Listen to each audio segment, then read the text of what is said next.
belajar dari kehidupan Daniel.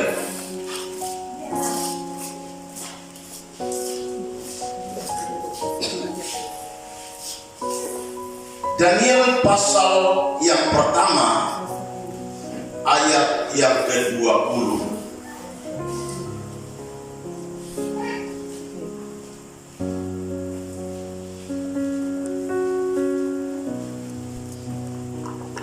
Kalau sudah dapat, kita akan baca bersama-sama satu ayat ini yang akan kita jadikan menjadi contoh bagi kita. Daniel pasal yang pertama ayat yang ke-20. Sama-sama kita baca 1-3. Dalam tiap-tiap hal yang memerlukan kebijaksanaan dan pengertian yang ditanyakan raja kepada mereka, didapatkan bahwa mereka 10 kali lebih cerdas daripada semua orang berilmu dan semua ahli jambi di seluruh kerajaannya. Puji Tuhan. Bapak, Ibu, saudara-saudara, Daniel salah satu dari beberapa orang-orang berhikmat yang dibawa dari Yerusalem ke Babel. Pada waktu itu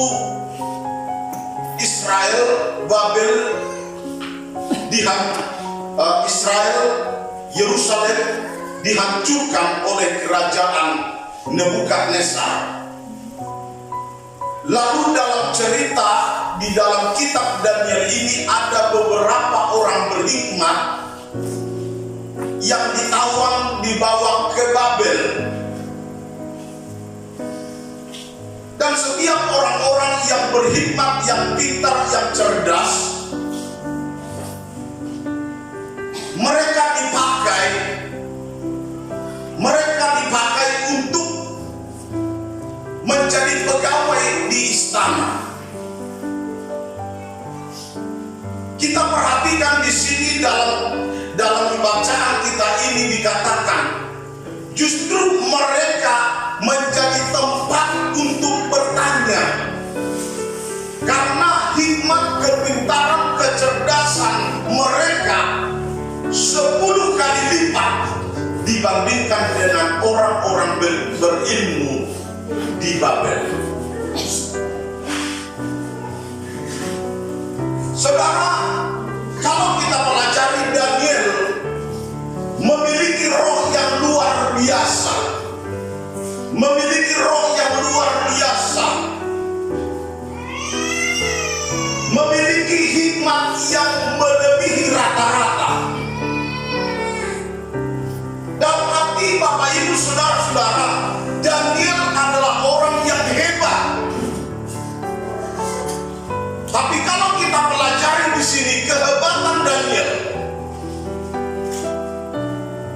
keberhasilan Daniel bukanlah ditentukan oleh hikmat dan kecerdasannya, tetapi saya pelajari dalam Alkitab ini ada 3 poin, ada 3 langkah kenapa Daniel berhasil.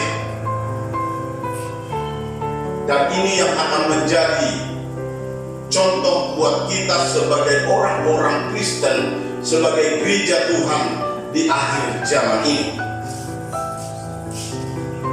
Daniel memiliki kualitas hidup yang sangat-sangat berbeda dengan orang lain. Nama yang dibuat oleh Nebukadnezar terhadapnya adalah Belsasar, yang memiliki arti Tuhanlah yang menjadi hakimku. Kata hakim memiliki arti yang sangat luas. Dalam arti Tuhan yang menjaga hidupnya, Tuhan yang menyertainya, Tuhan yang menolong hidupnya. Itu arti dari Daniel. Kembali saya katakan ada 3 hal langkah yang dibuat oleh Daniel sehingga dia berhasil. Di tengah-tengah perjalanan hidup kita sebagai gereja Tuhan, sebagai anak-anak Tuhan, kita punya banyak pengalaman kegagalan. Itu tidak bisa kita sangkal. Itu adalah manusiawi. Banyak perjalanan hidup ini menemukan kegagalan, tetapi hari ini firman Allah memberikan solusi, jalan keluar bagi kita. Kita jadikan Daniel menjadi contoh dalam hidup. Amin. Yang pertama yang dimiliki oleh Daniel, kenapa dia berhasil? Yang pertama, dia berkomitmen hidup dalam kekudusan. Ini bukan hal yang gampang, Bapak Ibu. Seorang pemuda yang notabene seringkali pemuda itu gampang terseret kepada pergaulan. Tetapi Daniel, kita perhatikan dalam kitab Daniel, di situ dikatakan dia berkomitmen untuk hidup kudus. Dia tidak terseret kepada kejahatan dan dosa yang dilakukan oleh sekelilingnya. Bahkan dia tidak mau menajiskan dirinya dengan makanan-makanan dan minuman-minuman yang ada di meja raja. Yang walaupun waktu itu Nebukadnezar memberikan kesempatan kepada mereka untuk makan sehidangan, untuk makan satu meja dengan minum anggur yang memabukkan supaya terjadi sukacita. Tetapi dalam cerita ini Daniel tetap berkomitmen, tidak terpikat, tidak tergoda melakukan hal yang tidak berkenan kepada Tuhan. Ini yang pertama. Selalu berkomitmen hidup kudus. Kata kudus dengan kata suci itu memiliki arti yang berbeda. Suci itu artinya dibersihkan. Kudus berbicara tentang diasingkan. Dalam arti kata kudus itu hidup yang berbeda dengan orang lain. Amin. Ini harus terjadi di tengah-tengah hidup kita sebagai gereja Tuhan. Memiliki pola pikir yang berbeda, tidak membuat sebuah pola pikir itu menjadi tradisi. Ini sudah menjadi kebiasaan. Tetapi jika itu berbeda, tidak sesuai dengan firman Allah, kita harus mampu menolaknya dan berdiri di atas kebenaran yang walaupun melawan arus. Ini dari kehidupan Daniel. Saudara tahu, dia harus dijatuhi hukuman, dimasukkan ke lubang singa, ke gua singa, hanya karena dia mempertahankan kebenarannya, kekudusannya. Tapi dia rela mengorbankan nyawanya. Dia dilemparkan ke gua singa, di mana di sana ada singa-singa yang sangat kuat, yang begitu lapar. Dan kebiasaannya kalau ada orang yang masuk ke sana pasti habis dimakan. Tetapi karena dia hidup di dalam takut akan Tuhan, dia ada dalam pemeliharaan Tuhan. Amin. Ini yang akan menjadi sebuah pelajaran bagi kita sebagai orang Kristen, sebagai orang percaya. Kembali saya katakan, firman Allah bagaikan pedang bermata dua. Baik bagi saya dan bagi Bapak Ibu saudara-saudara, kita mau belajar seperti Daniel. Ini yang pertama. Lalu yang kedua, Daniel memiliki pergaulan yang baik.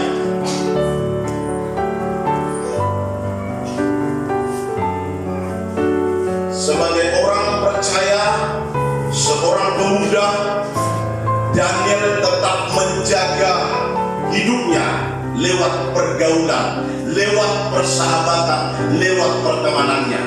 Dia hanya bergaul dengan orang-orang yang takut akan Tuhan, seperti Sadrak, Mesak, dan Abednego, yang walaupun kesehariannya dia bersama-sama dengan para pejabat-pejabat negara di Babel, tetapi dia tetap menjalin komunikasi yang baik, selalu bersekutu bersama dengan Sadrak, Mesak, dan Abednego.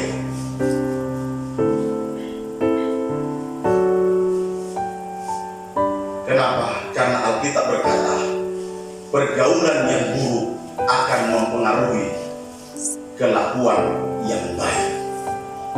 Kalau kita bergaul terus dengan orang-orang pencemooh, kita akan menjadi pencemooh. Amin. Kalau kita bergaul dengan orang-orang penjudi, setiap hari lama-kelamaan kita pun akan ikut jadi penjudi. Kalau kita bergaul dengan orang-orang penggosip, maka lama-kelamaan kita pun akan ikut menggosip. Dan itu sudah menjadi sebuah dasar. Tetapi Daniel dia tahu, walaupun dia seorang pemuda, dia tahu itu, sehingga dia tetap menjaga sikap hidupnya, sehingga dia tetap menjalin hubungan yang akrab dengan orang-orang yang takut akan Tuhan. Sadrak, Mesak, dan Abednego menjadi temannya. Itu yang kedua. Yang ketiga, yang terakhir, Daniel berkomitmen memelihara kehidupan doanya. Daniel selalu memelihara hubungannya dengan Sang Pencipta, Tuhan yang Maha Kudus, Tuhannya bangsa Israel.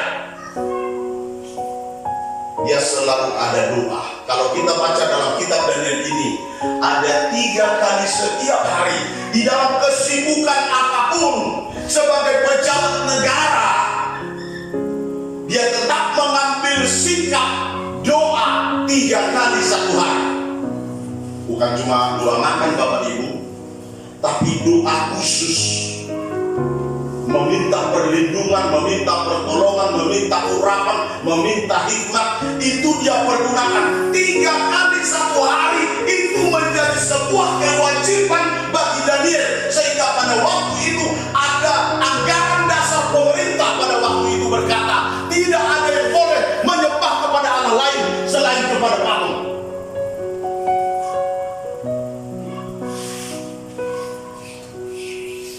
Teman-teman, para menteri melihat bahwa Daniel dengan teman-temannya menyembah kepada Allah lain. Lalu ada timbul iri hati, ada cemburu, karena memang pada waktu itu Nebukadnezar sangat dekat dengan mereka sebagai tempat untuk bercerita. Lalu pada waktu itu timbul iri hati, lalu meminta kepada raja, ya tuanku raja, Nebukadnezar, buatlah sebuah patung yang tinggi, yang dapat dilihat oleh seluruh dunia, supaya, dan kita akan buat sebuah peraturan menteri, peraturan negara, bahwa setiap orang yang tidak mau menyembah patung itu, dia akan dimasukkan ke dalam perdapuran api.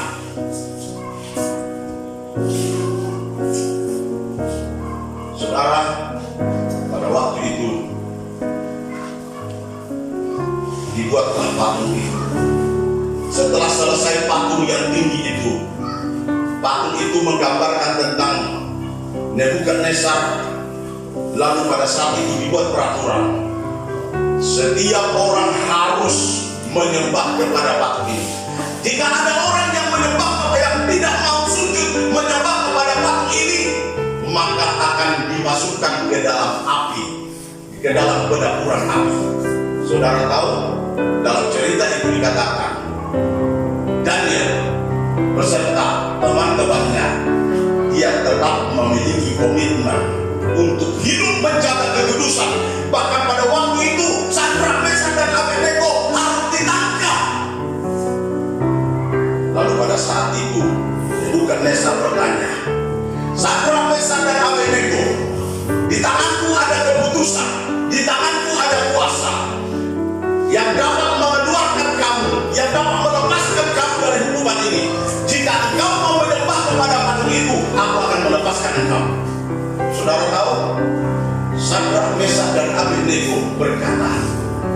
sekalipun Allahku menolong aku, tidak menolong aku tidak mau menyembah Allah lain kecuali Allah bangsa Israel.